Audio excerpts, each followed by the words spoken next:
Hey there, Agile Adventurer. Just a quick question. What if, for the price of a fancy coffee or half a pizza, you could unlock over 700 hours of the best Agile content on the planet? That's audio, video, e-courses, books, presentations, all that you can think of. But you can also join live calls with world-class practitioners and hang out in a flame war-free and AI slop-clean Slack with the sharpest minds in the game. Oh, and yes, you get direct access to me, Vasco, your Scrum Master Toolbox podcast. No, this is not a drill. It's the Scrum Master Toolbox membership. And it's your unfair advantage in the Agile world. So if you want to know more, go check out scrummastertoolbox.org/membership. That's scrummastertoolbox.org/membership. And check out all the goodies we have for you. Do it now.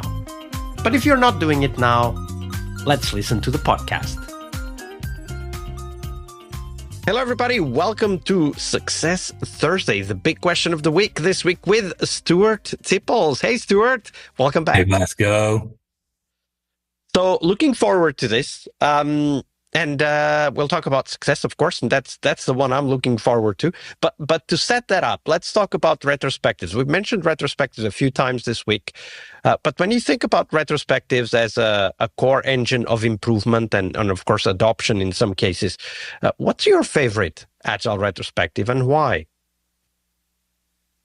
So I have, over my career, I have played with the retrospective format in so many ways.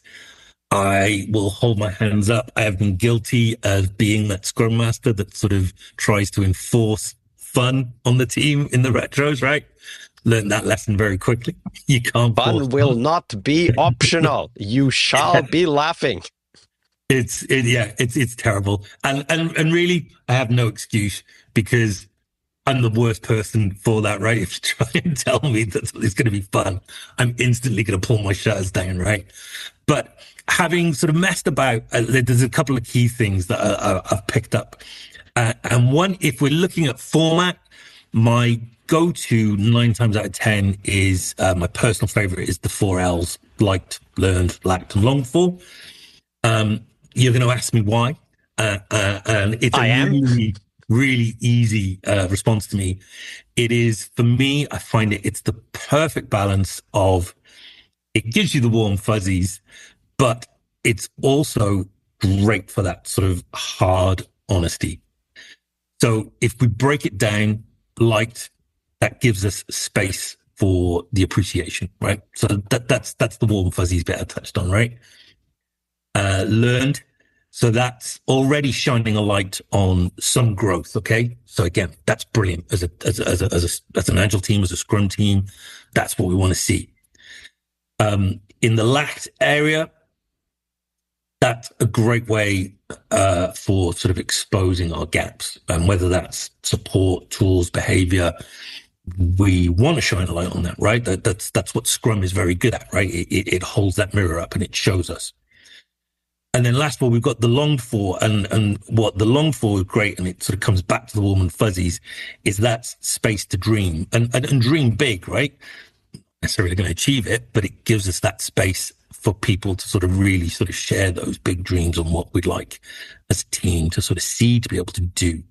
It's structured enough that people don't freeze up, but it is open enough that it allows us to sort of uncover genuine sort of golden moments. It's very helpful, particularly in the early days of team formation, of building psychological safety. It's a really good format for that. And you can play around with it, right? So one thing I learned is I'm very visual in my style of learning, how I like to share information and how I absorb information. So one of the sort of dialing down the force fun element of retrospectives is I used to take a lot of time that I would theme them. And so it would either be around the team and sort of having built the relationship with the team, something I know they like. So if they're particularly with a lot of the offshore teams I've worked at the time, if it's timed around the Cricket World Cup, then I would go away. I would learn about cricket because I know nothing about it, and I would do that. Obviously, you can do the seasonal ones. Your Christmas, your Halloweens. Again, Diwali with some of the guys working in India was really successful. But just putting a visual theme on it, it's surprising how quickly that will draw and engage people in. As we've talked about, I'm a huge Star Wars nerd, so if somebody wants to talk to me, you draw parallels from things like Star Wars or pop culture, and I will instantly become engaged. And it's a really effective way. And we can actually work with the team to find what are those themes, right? Yeah. I mean, that's as a Scrum Master. Look, we focus on the team. The team is the collective, and it's the team as a collective that's going to deliver these awesome products, right? But remembering, as we've said before, we are dealing with people. We're working with people. We're not working with resources. We're not working with skill sets. We're working with people. As a Scrum Master, if you're not, or if it's something you've let slip by, you absolutely have to have those one-to-ones, right?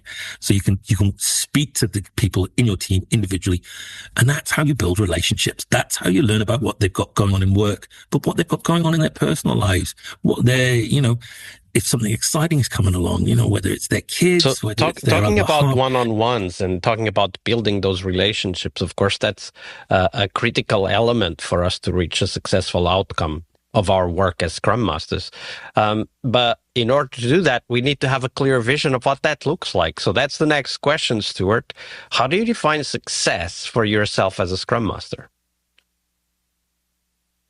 What does success look like? I can tell you what it doesn't look like. I can tell you it's not shiny, organized JIRA boards and well-written stories, although that sort of can seem like success very early on, right? It seems like that's a great metric for success.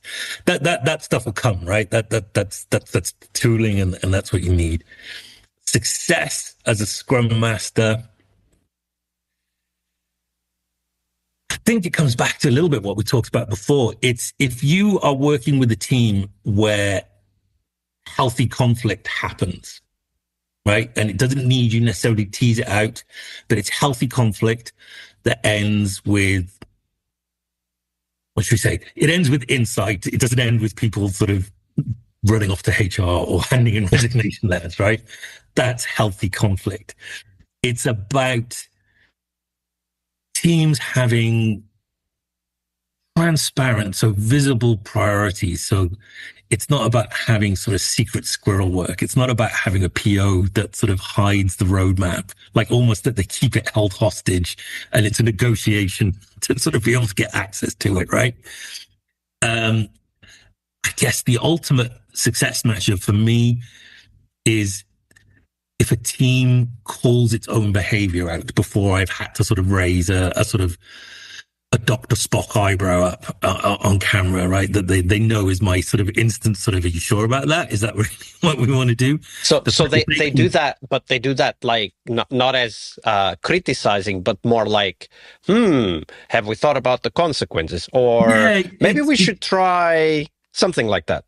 It's that self-checking, right? It's not that sort of running away because you've got a great idea and we all do it, right? You get excited about something and you just want to get stuck in and you want to go to do it, right?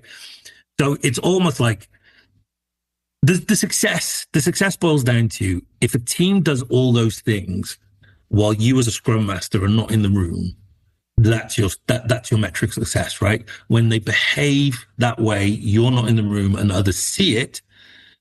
That's when, as a Scrum Master, it's not a role that's often celebrated, but that's a time where you can give yourself a gold star, a pat on the back, or you can give yourself, go get a good fancy coffee or a beer, right? That's when you know all that sort of thankless work, it has paid off because they are living the principles and the values that you've been instilling. They are they're almost imagining your voice in their head, right? It's like, I quite often sort of say to teams, like, what would Stuart say? Ask yourself that question. What would Stuart say to this? Then that's a measure of success.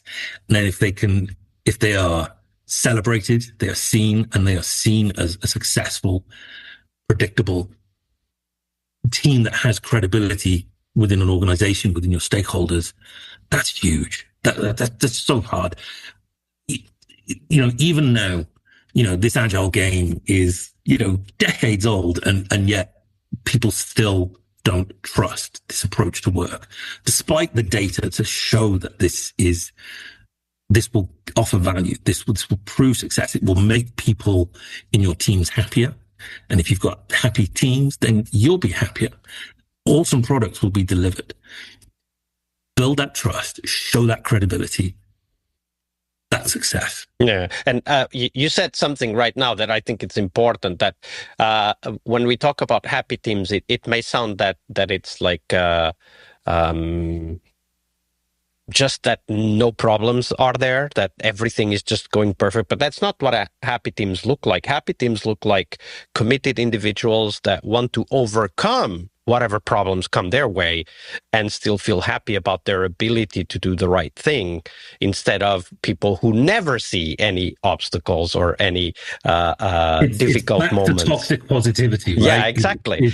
And the ability to see an obstacle as a challenge, as something positive to build on, is what happiness means, right? It's not the ability to overlook the challenges. It's the ability to take them on and feel energized, that it's a good thing that we can work on this, that we can become better. Imagine working in a team where, like, problems are a given, right? You are going to face challenges daily, and that will be whether it's the product you're building, whether that's the people you're interacting with, whether that's stakeholders, whether that's downstream teams. Problems are there because if we didn't, none of us would have a job. But imagine being in a team where you not only felt trusted enough, that you felt you had the autonomy to take on that problem. Just imagine being in that team, right? That's a good feeling. That's happiness, right? Feeling trusted, feeling value, to the point that, your manager, your line manager, whoever that sort of person is, just goes, no, I know you got it. Exactly. That's good. Go do it, right? That's got to be as close to sort of happiness in the workplace as you can get. Thank you for sharing all of that with us, Stuart. No worries. All right, I hope you liked this episode. But before you hit next episode, here's the deal. This podcast is powered by people like you, the members who wanted more than just inspiration. They wanted real tools and real connection to people who are practicing Agile every day. We're talking access to over 700 hours of Agile Gold, CTO level strategy talks, summit keynotes, live workshops, e-courses, deep dive interviews, books, and if you're into no estimates, we got the pioneers of no estimates in those deep dive interviews as well. Agile business intelligence, creating product visions, coaching your product owner courses, you name it. You'll get invites to monthly live Q&As with Agile pioneers and practitioners, plus a private Slack community, which is free of all of that AI slop you see everywhere, and of course, without the flame wars. It's a community of practitioners that want to learn and thrive together. It's the best place to connect with community and learn together. So if this podcast has helped you before, imagine what you will get from this podcast membership. So head on over to scrummastertoolbox.org/membership and join the community that's shaping the future of Agile. And we have so much for you. So check out all the details at scrummastertoolbox.org/membership, because listening is great, it's important, but doing it together, that's next level. I'll see you in the community Slack. We really hope you liked our show.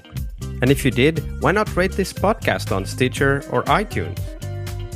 Share this podcast and let other Scrum Masters know about this valuable resource for their work.